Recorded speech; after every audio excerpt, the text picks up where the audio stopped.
Pasensya na ho kayo at medyo maaga tayo ngayon dahil meron po akong hinahabol na biyahe. Pag-isa lamang po tayo, ako po'y lalakad maya-maya at kaya inagahan ko at alam ko naman na kayo po ay nag-e-enjoy ng inyong bakasyon ngayong araw. Pansamantalang bakasyon, subalit let's take this opportunity to be with our family just like what I did today, but I have to leave in a while. Kaya po, inagahan ko ang ating pakikipag-ugnayan diretso sa inyo. At maraming salamat. Today is April 1, unang araw po ng buwan ng Abril. At sinasabi nga po nila ay April Fool's Day today. Subalit dito po sa ating pahina, tamang impormasyon lang ang ating pong ibabahagi sa inyo. At kagaya po ng inyo pong nakita ay ang ating title ngayong maghapon ay yung bangkarote. Marami pong ibig sabihin yung bangkarote, isa-isahin po natin. Subalit, unang-una, nais ko lamang pong magbigay tugon dahil ang dami ko hong natanggap na mensahe ngayong maghapon. Marami lang po tayong meeting, hindi ko na kayo masagot pa isa-isa. At ngayon nga pong hapon, tayo ay maggagayak na maya-maya at meron tayong biyahe para hindi na po ako kinakailangan gumising ng umaga bukas. So, nagla-live po tayo dahil alam naman ho ninyo na nausog yung originally ay oral argument scheduled for today, April 1, 2, and 3 ng Korte Suprema. Kahapon po ay nabanggit ko sa inyo mga kababayan na nausog po ito ginawang May 19, 2025, alas 10 ng umaga. Hanggang doon lamang po yung ating pinag-usapan kahapon at konting backgrounder lamang at refresher bakit umabot ang kasong ito sa Korte Suprema. Subalit, maghapon ho kanina, pinadala rin sa akin yung link. Meron po kasing isang kongresista na pumirma sa blankong Bicameral Conference Committee report ay nagpahayag at ito po ay napabalita sa mga social media and news papers or newspaper na baseless, wala daw pong basihan yung ating petisyon sa Korte Suprema. Ayokong sagutin at sinasabi nga niya na yung doon daw po sa enrolled bill walang blanco. At buong respeto ko po sa Korte Suprema. Tayo po'y tumalima sa kanilang kind reminder. Hindi naman po gag order yun, kundi very, very kind and subtle reminder from Senior Associate Justice Marvic Leonen na aralin yung ating mga gagawing komento na hindi naman ito maging disrespectful sa court, hindi naman maging disrespectful sa process, at hindi naman maging parang conditioning the mind of the court to favor one party over the other. Hindi ho, naobliga lamang akong sagutin sapagkat sinabi pong baseless yung ating petition sa Supreme Court. Let me just reiterate. Ang basihan po ng ating petition sa Korte Suprema kung bakit natin kwine-question yung 2025 national budget ay apat. Unang-una, hinayjack po ng Vice-Cam yung National Expenditure Program, yung panukalang budget ng Pangulo ng Republika ng Pilipinas. Pinakialaman nila yan.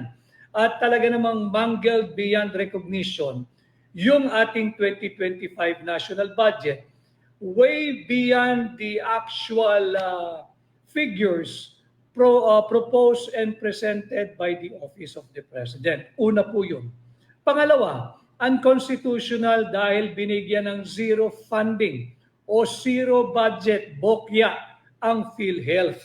Hindi po pwede yun dahil paulit-ulit kong sinasabi na bago po kayo makuha yung inyong pinaghirapan, tuwing kinsenas at katapusan, bawas na po yung inyong tinatawag na mandatory contribution para sa PhilHealth.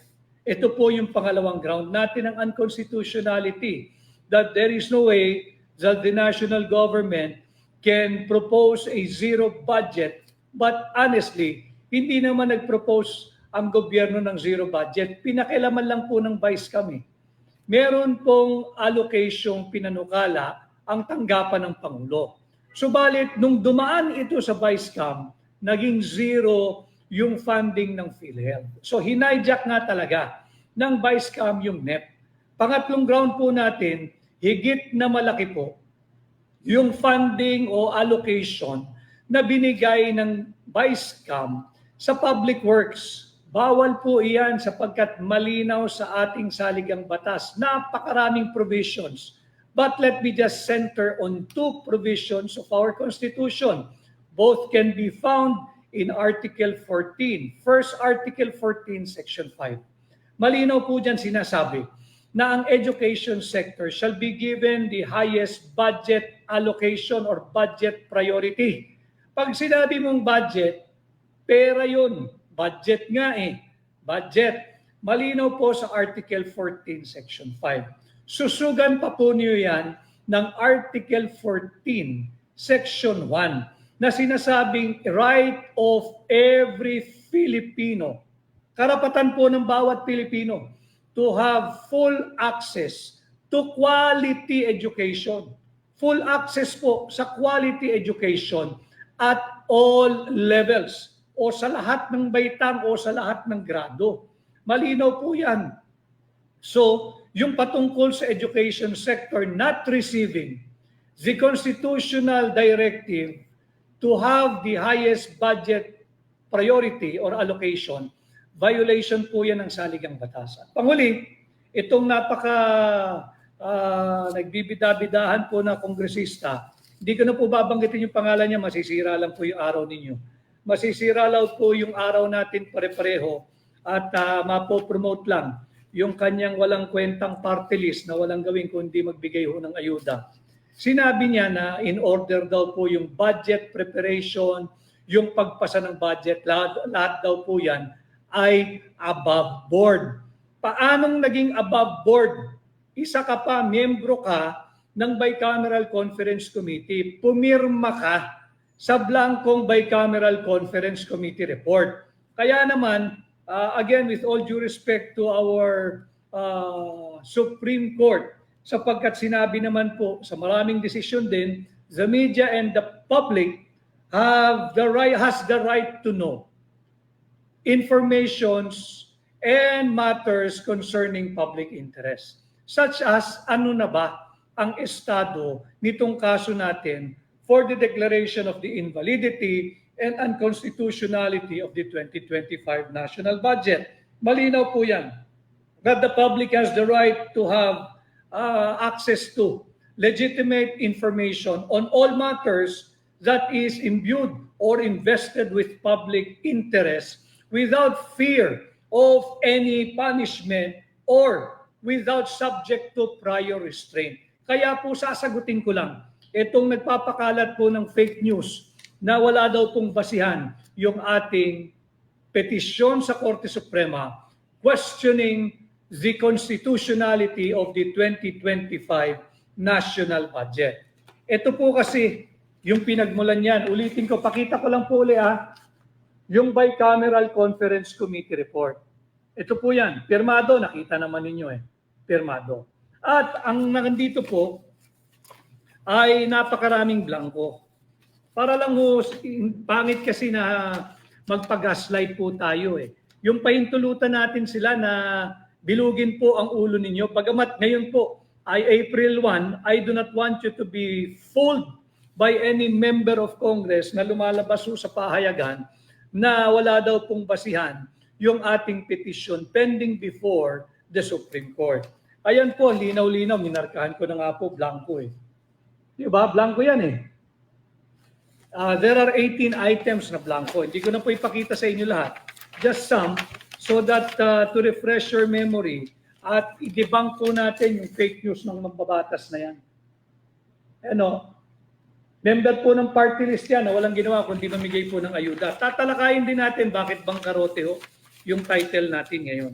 Bangkarote sapagkat makikita naman natin kung ganito ang uri ng ating mga mambabatas, mga kongresista at senador, nagpapasa po ng 6.326 trillion national budget base sa blankong bicameral conference committee report, hindi po malayo na mababangkarote tayong mga Pilipino.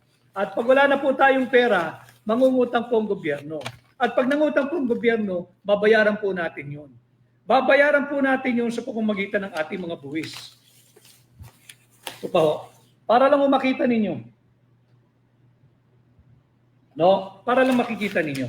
And then of course, I'll go now to the page na pirmado ho nila kahit punong-puno po ito ng blanco. Sabi ko nga lagi, siksik, liglig, hitik, umaapaw sa blanco itong Bicameral Conference Committee report.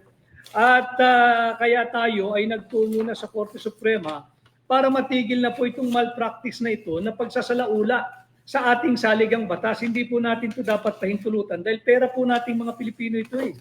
Hindi po private money ang budget. Ito po'y pera nating mga Pilipino. At yun nga ho, sa kabila ng panay blanco itong Bicameral Conference Committee report, ito po'y pinirmahan ng mga miyembro ng Bicameral Conference Committee. Tungo po tayo rito Sensya na. At napakaraming pahina. Although I folded those that are relevant to the case and to my public discourse with you, wala Anyway, naipakita ko na po sa inyo itong mga blankong ito at pinirmahan po nila yung mga signature page and this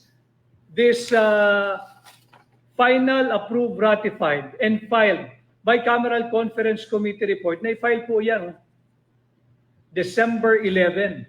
Na-file po yan sa House of Representatives Bills and Index Service.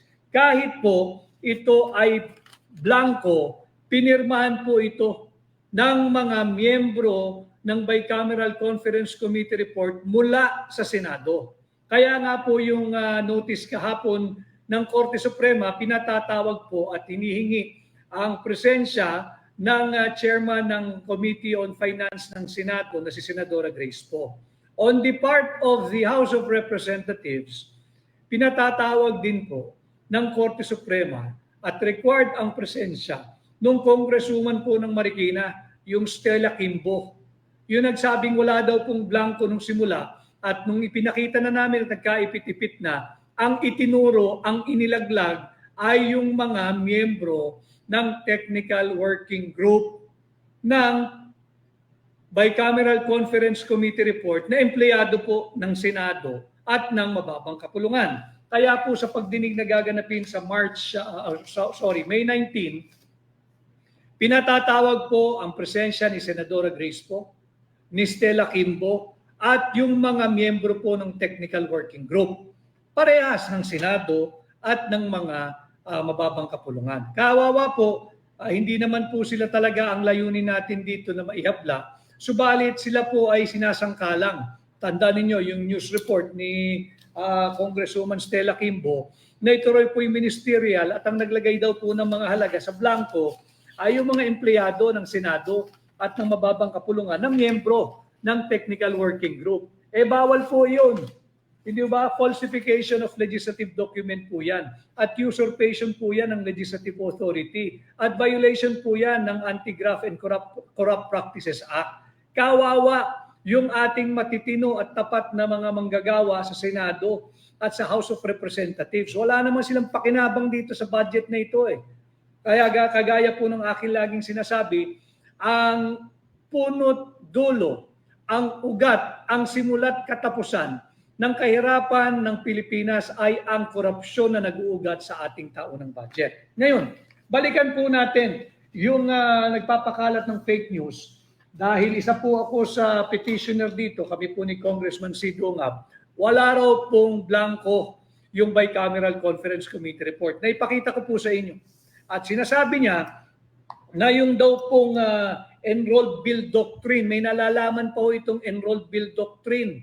Dahil sinasabi kung meron daw pong pagkakaiba, yung GAA at yung enrolled bill, sasangguni ka doon sa enrolled bill. Dahil yun daw po yung authority o yun daw po yung magiging control kung ano yung tamang figure. Pag-usapan po natin yung enrolled bill. Sinasabi nitong miyembro ng party list na ito na pumirma sa blankong Bicameral Conference Committee report At ang party list nito, walang gawin kundi magbigay ng akap, ng AIX at kung ano-ano pang ayuda na hindi po tutugon sa problema ng gutom ng Pilipinas. Kaya po tayo nababangkarote. Ang sabi niya, yung daw pong enroll bill ay nagpapakita na walang blanco sa bicameral conference committee report. Ito po ay pinagpaalam ko sa ating mga abogado dahil sila po ang mag-a-argue na niyan sa May 19. Ang aking po layunin, ulitin ko sa ating kagalang-galang na kataas-taasang hukuman, nais ko lang pong ituwid yung fake news at sinasagot ko lang itong fake news ng mambabatas na ito. Ang sinasabi niya, wala raw pong blanco sa bicameral conference committee report. Baseless daw po yung ating petition sa Korte Suprema. At in order daw po at above board ang General Appropriations Act o yung ating national budget for 2025. Sinungaling po kayo.